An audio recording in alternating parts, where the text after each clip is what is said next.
you're having a great day. I hope you're having a peaceful Sunday wherever you are in the world watching this video today.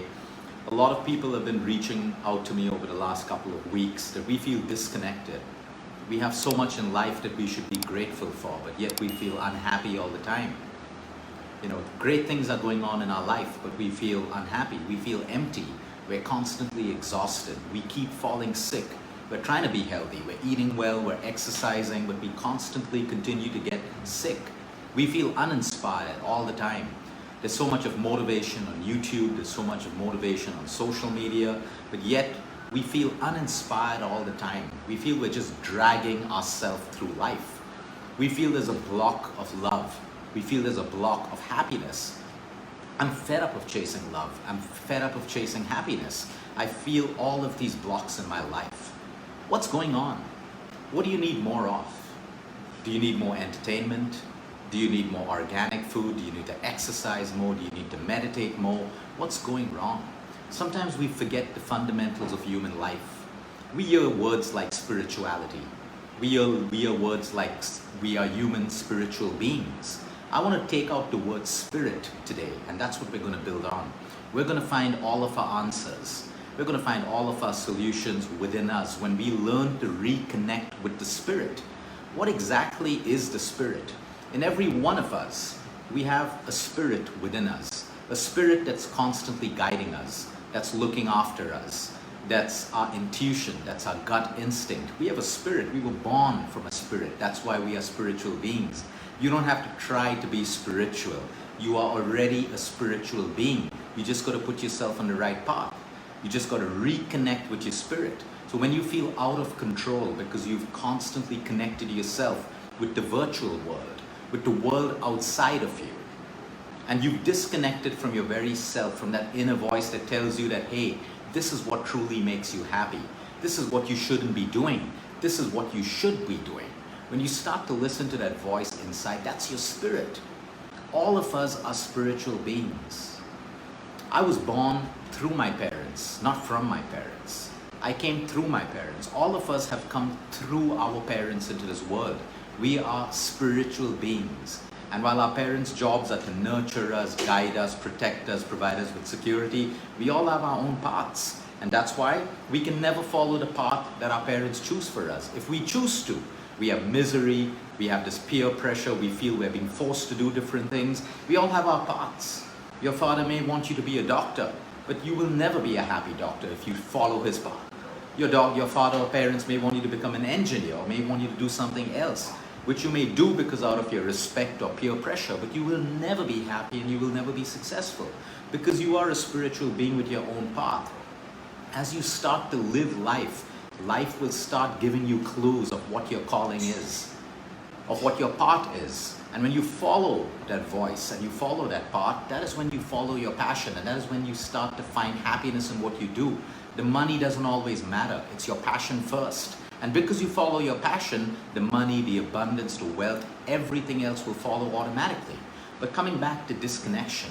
So when we constantly find ourselves uninspired, we're chasing something. It's becoming more and more elusive. There's no love, there's no happiness. Sometimes you have love and happiness, but you can't feel it. It's in your life, but you can't feel it because you're disconnected. When you're disconnected, nothing that's good on the outside or inside can make you feel good. We need to reconnect. Now, what is an example of how we would feel when we start to reconnect with our spirit? Let's say we're already connected with our spirit. We're living in a state of connection. We would automatically, without effort, feel happy. Even if there are struggles in our life, even if things are not going well for us, we would feel happy. There's something to feel happy about. That's when you know you're connected. You will be healthy automatically, without effort, with discipline, of course, but without effort. We don't have to be health obsessed.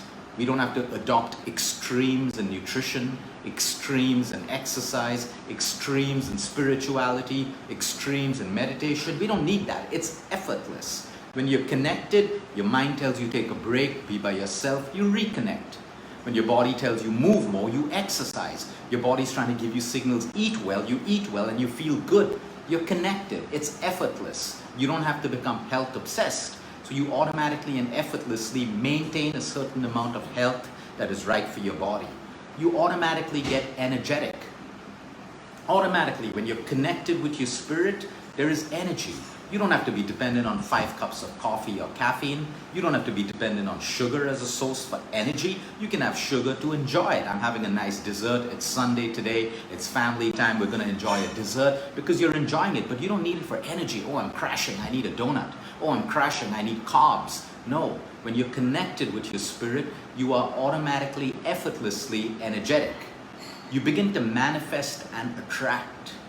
You can never manifest and attract when you're disconnected from your spirit. And that's why it becomes difficult for most people. And then most people condemn manifestation and attraction and they say it's all airy-fairy, it doesn't work. Well, it does work. There are millions of people across the world who have manifested almost everything in their life, from health to relationships to reversals of deadly diseases, to wealth, to abundance, to love, to happiness. Just because it doesn't work for you doesn't mean it doesn't work. But when you're disconnected from your spirit, you can never attract, because when you're disconnected, number one, you don't know what you want. And the first fundamental rule of attraction and manifestation is knowing what you want. Only when you have a crystal clear vision of what you want can you really manifest it. Because when you know what you want and you start to add feeling to how it would be when you receive what you want and then you surrender, those are the 3 steps of manifestation. Those are the 3 steps of attracting what you want. Crystal clear clarity, how you would feel when you have it in your life, and surrender.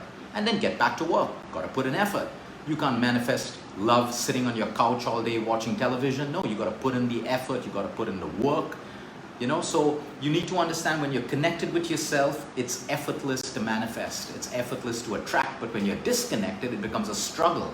You try to micromanage your manifestations. You try to micromanage attraction. And then you get frustrated because it's not happening. It cannot happen if you're disconnected from the spirit. When you are connected with your spirit, you will find it easy for you to receive. Most people don't know how to receive compliments. Most people don't know how to receive gifts, how to receive appreciation. Because you're disconnected. Your self-worth is so low that when someone's appreciating you, say, stop. You can't handle it because you don't feel good about yourself. But to be in a stage of receiving is a beautiful thing. You should be able to give and receive. A lot of people only are givers and yet they're unhappy. To be a giver, you should also be able to receive with grace. You can't say, oh, I don't deserve it. When you don't deserve it, you send a message to the universe that you don't deserve it and you don't get it. So when you're connected with yourself, you are effortlessly able to receive everything that comes your way. You got some wealth that came your way, you receive it with gratitude. You got a promotion, you receive it with gratitude. You got some compliments, appreciation, love comes into your life. You immediately kick it out. This is too good to be true. Oh no, it's too good. There must be something wrong with this love that is coming in my life. And you become cynical and judgmental. Be smart. But by being cynical and judgmental all the time and not being in a space of receiving, you start to block what is coming into your life. Every time you put up a block towards happiness, you start to block it. You put a block towards love, you start to block it. And then you wonder why things don't come into your life, because you don't operate from a space of receiving. Receiving is a beautiful gift. You have to be open to receiving the smart way. If someone's just giving you gifts and gifts and gifts to flatter you or to manipulate you or to deceive you, you got to be smart. But it doesn't mean that you shouldn't be in a space of receiving. When you're connected with yourself, it becomes easier to forgive. Forgiving is difficult. It involves hurt, betrayal, all of that stuff, but it becomes easier to forgive when you're connected. When you're disconnected, you align with everyone else. 10 reasons why you shouldn't forgive, 10 reasons why your ego and pride should get the better of you.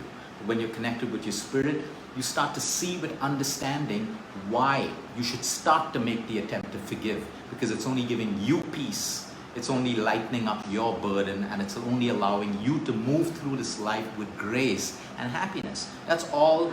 These are all the reasons you need to forgive. It is not for the other person to know. It is not for any of that. It's for you to free yourselves from the shackles and chains of that negativity, of that experience, which no one can ever change except yourself by letting it go. So forgiveness, it's difficult, but we all know by now difficult doesn't mean impossible. When we're connected with ourselves, it's easier to move from negative to positive. When we're disconnected, the negative builds up more and more and more. We entertain more of the negative thoughts. They become bigger and bigger. And what you feed grows. You feed negativity, negativity grows. You feed positivity, positivity grows. It's never about you being positive. It's never about people telling you, try to be positive. You cannot be positive. When the negative thought comes up, how quickly can you move from a negative to a positive? Okay, I got some bad news today. I'm feeling sad, I'm feeling low. Now, what can I do? How can I move to action? Okay, but at least this didn't happen. At least this is going well. At least I have the money to get a treatment. I can do X, Y, Z. Moving from negative to positive. That is what positivity is all about. You cannot be 100% positive every hour. Forget about every single day. But when you're connected with yourself, it's easier for you to move from negative to positive. Okay? When you're connected with yourself, it makes it easier for you to feel grateful for what you have. You see, gratitude journals today and the practice of gratitude has also sadly become a fad. There are people struggling to be grateful. They have to think like for an hour to come up with a list of 10 things that they feel grateful for. Why? You cannot feel grateful when you're disconnected. You cannot. When you're disconnected, it's more of the negativity and comparison and complaint and blame that rules your life. Very difficult to feel grateful. But when you're in a state of being connected with yourself, you can be grateful right now for the light that you have outside, for the weather, for little things, how those clothes feel on your body. You don't have to be grateful for only my family and this is going well and I have money in my bank account. After a while, that's only scratching the surface. You can be grateful right now that you woke up this morning and you had the ability to take a morning walk. You had the time for 15 minutes of yoga. You had the time to experience 15 minutes of breath work. You know, when you're connected, smaller things will become magnified in your life, which you can become more grateful for. And the more grateful you are for these little things, they become more and more prominent in your life. So this is how you would know that you are connected with your spirit. Now let's get into solution mode. If we are disconnected, or at times we are connected, but we get disconnected because it's very easy for us on a daily basis to get disconnected from our spirit because of everything. It could be work, it could be traffic, it could be sudden death in the family, death of a loved one, it could be a breakup in a relationship, it could be someone cheated you, someone robbed your money. There are so many incidents and experiences that we can go through on a daily basis that disconnects us from our spirit. So let's get straight into solution mode. How do we reconnect? How do we reconnect when we get disconnected? How do we stay connected? Number one, the power of intention. Set intentions every single day. When you wake up in the morning, what is your intention for today? You know what you got to do today. You got to go to work, drop your kids to school, X, Y, Z. Those are your duties, those are your jobs. But what's your intention? I intend for there to be less traffic today, or I intend to be peaceful even if there's traffic. I intend that the workout I do works for my body. I intend that the food that I eat nourishes every cell and puts me in a platform of prevention for diseases. I intend that the breath work that I do makes my lungs stronger to protect me from pollution. I intend that the work that I do today results in that promotion, results in that patient healing, results in that beautiful design that I'm designing.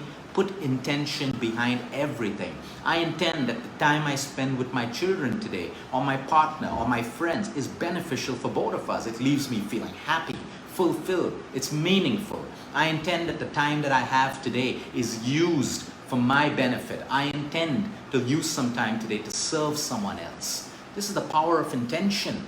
You're getting into a difficult meeting, intend for the meeting to go the way you want it to go. It's a difficult meeting, but I put an intention that there's a win-win situation, everything's peaceful, we come out of the meeting with a solution and everyone's happy.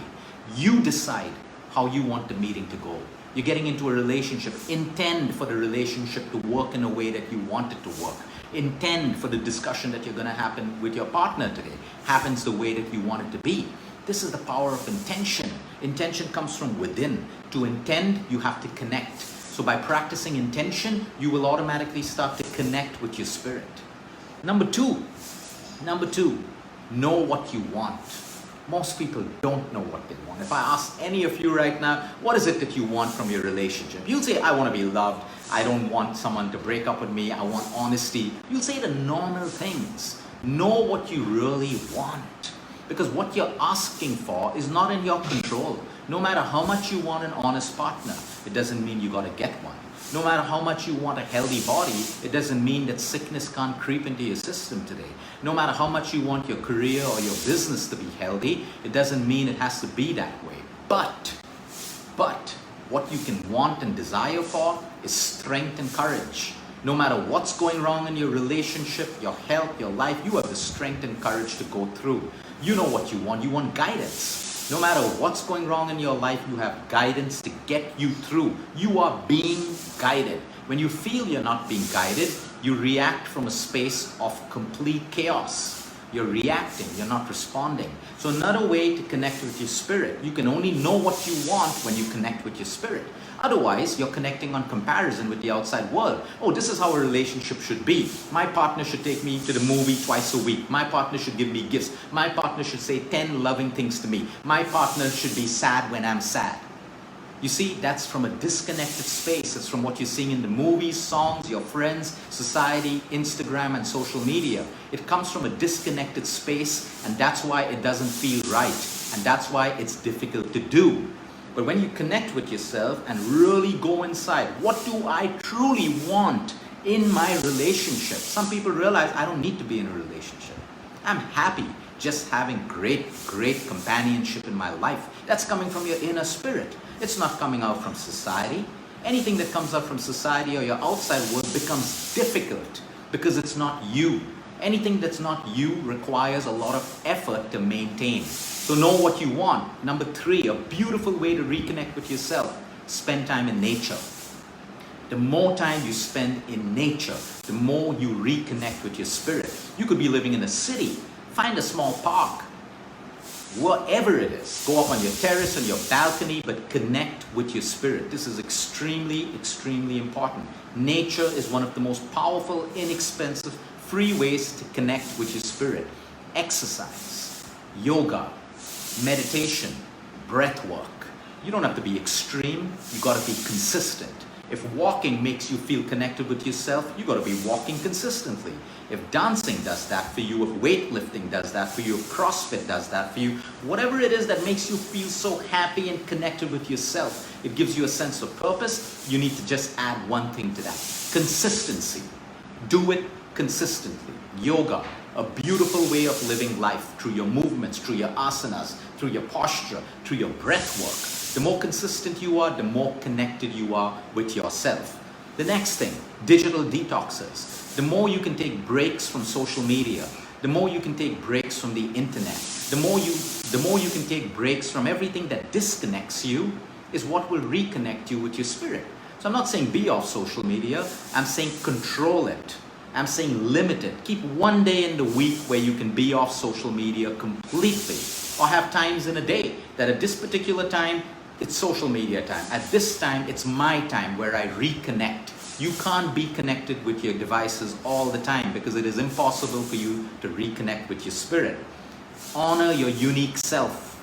If you don't honor yourself, you're always disconnected because you're trying to be someone else. You're either comparing yourself with someone else, you're comparing your body, you're comparing what they have. And the more you compare, the more disconnected you are. When you're being someone else, you're moving further away from you. When you decide, I'm going to be who I want. If I have flaws, I'll work on them. If there's something I don't like about me, I'll work on it. But I will be my authentic self. When you decide that, you've already reconnected with your spirit.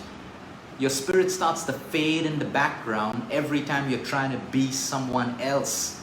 And no matter who you're trying to be, you are never happy. Because number one, you can never be someone else. You can never have someone else's body. You can never have someone else's wealth. You can have a little more, you can have a little less. But by being connected with yourself, you learn to be happy with what you have. It doesn't mean you don't aspire to be better.